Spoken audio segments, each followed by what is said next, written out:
Hey guys, welcome back to my channel. My name is Hope and you are at Hopeful Planning. I have been promised you all week that I would be making the banana bread. It is keto friendly and surprisingly it tastes like bananas, but there are no bananas in it. So I'm very excited about showing you how to make this. First thing I want to do is let you guys know that this is not my recipe. I did get this recipe off of YouTube. I will try to link this person's YouTube in the description. I'm new at this, so just bear with me. But if you want to get all of the details of it, his name is Joe Duff, the diet chef. So he is the one that deserves all the credit. I just make it for our family every week and we literally love it. So the first thing that I'm gonna do is go over the dry ingredients with you. What you need for dry ingredients is 1.5 cups of almond flour. Blanched almond flour. We usually get this over at Sam's. You need a heaping 1/2 cup of Swerve. This is basically an alternative to sugar. This is the confectioners. They also have the granulated version. I think it's just better for baking. You can still use stevia if you have that on hand. I have done it, but this does taste a little bit better. Here in Central Florida where we live, I've only seen this at Publix out of all of the different grocery stores I've been at. But if you go to Swerve's website, I think they have a location finder where you can find out where it would be in your area. And also 1/2 tablespoon of baking powder, and then you need 1/2 teaspoon of cinnamon. So first things first is we're gonna put all of this together and you're basically just gonna mix it up very well. I don't know if you've noticed all of the Pampered Chef stuff that I have.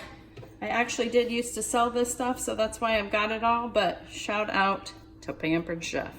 So this part's kind of easy. I like to whisk it because the almond flour can be kind of chunky. As you can see, there are some chunks in it, and you want to try to get that out as much as you can. You could sift it, I guess, if you want. I've never done that, never really needed to, but so that's what that's gonna look like once you mix it up. The next thing we're gonna do is I'm gonna get all of the wet ingredients together, and we'll come back and show you how we're mixing those together, and then we're gonna mix them all together, the dry and the wet. All right, so see you in a little bit. Hey guys, okay, we are back, and now we're going to mix together all of the wet ingredients for this awesome keto banana bread. Let me get my notes out here. So you need 6 tablespoons of melted butter. So I've already got that ready. Putting that in there. You need 1/4 cup of sour cream, which I think I need a spoon for, so bear with me to scoop this out.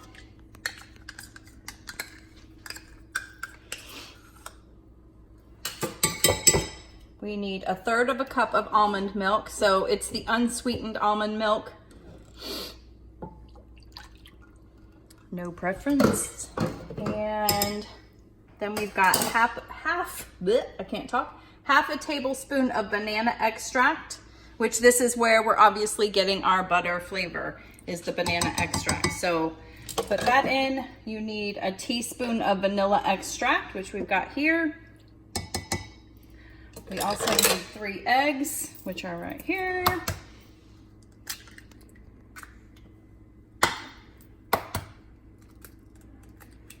And hopefully you get them in with no shells.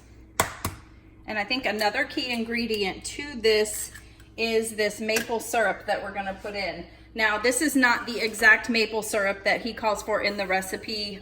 He's got a link in his description to get it on Amazon or Thrive, I can't remember, but he calls for a no-calorie syrup. I found a sugar-free, low-calorie syrup, so I'm okay with that. It's just your preference. But I think this kind of helps with the banana extract, giving it that banana flavor.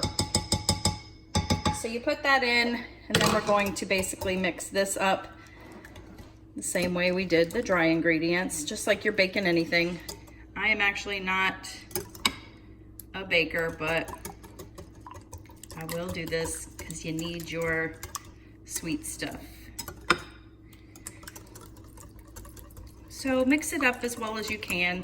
That's why you want the butter mixed very well so it incorporates well. The only thing I've noticed is maybe the sour cream doesn't always get super incorporated, but we've had no complaints in this house. So after you get all of that mixed together, you're gonna mix the liquid with the dry ingredients. So I will do that now. Grab your spatula so you get it all.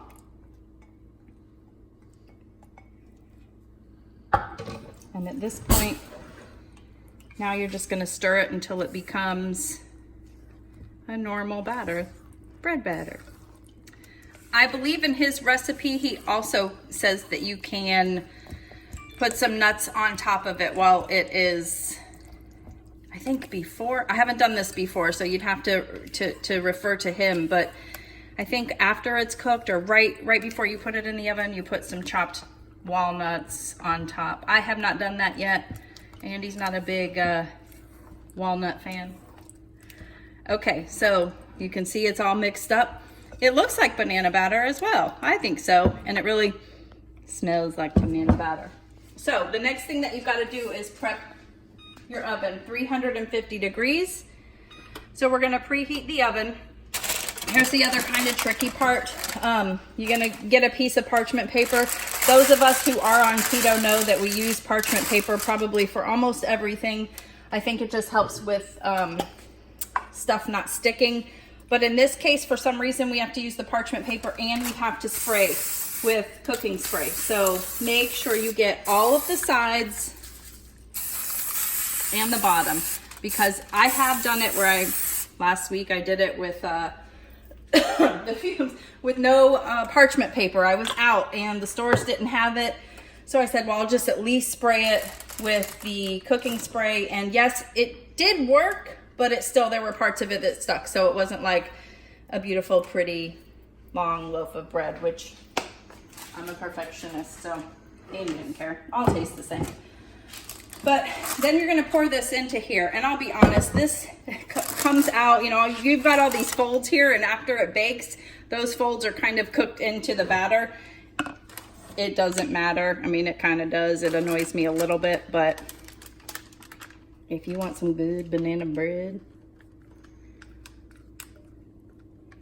And Andy takes this to work, and he's shared with a couple of other people that are on keto as well, and I think they're making it now too, and they've given him tips like throw some butter on it and all of that. There's really no spreading around.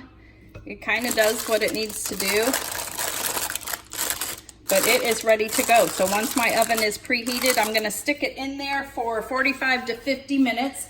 So that's what we'll do. So give us about an hour or so and we'll come back and I'll show you what it looks like when it comes out. I'll cut it up and we might even taste it for you. It's so good. See you soon. All right, so here we are. I have taken this out of the oven. I did let it cool for a few minutes. Doesn't that look really yummy? Oh my gosh. And if you have been on keto for some time and you have not had something like bread, a sweet bread, I think it's very, very satisfying. So I'm gonna take it out and put it on the plate here. And as you can see, it does help to have it sprayed on top of the parchment paper because it doesn't even stick to it. So let me see if I can show you underneath. Yeah, so if you take it, it literally is just so easy to take off. I will put it on the plate, but I don't want to mess it up for you. But you can see, like I was saying, the parchment paper does make its little indentations on it, but nothing major.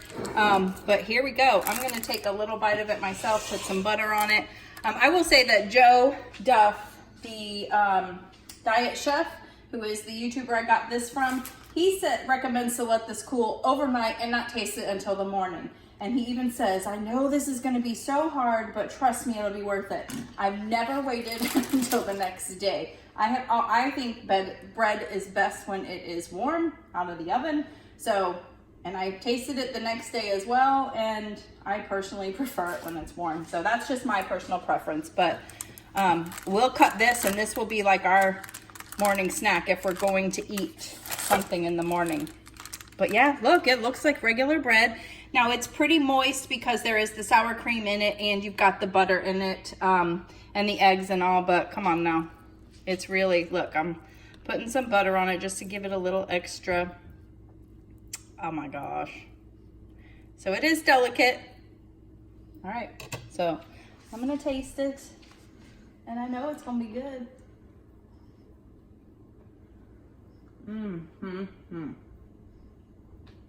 Very, very, very, very, very good baked banana bread if you're on keto. So the key to it is the syrup that I told you about and the banana extract. So I hope you enjoyed this video. Please let me know if you try it. Make sure you subscribe to my channel if you want to see future content. Also hit the notification bell. And also you can find me on Instagram. I'll put my name in the description box, but it is the same thing at hopeful_planning. I'm really going to work on trying to get a planning video with you. I'm working on that. I'm going to flip through my old planner that I just moved out of. So mostly this will be for newbies to kind of show you how bad I was at the beginning, and it's not good, but it's fun to look back on. So I thought I'd share that with you. So stay tuned for that. I'll see you next time.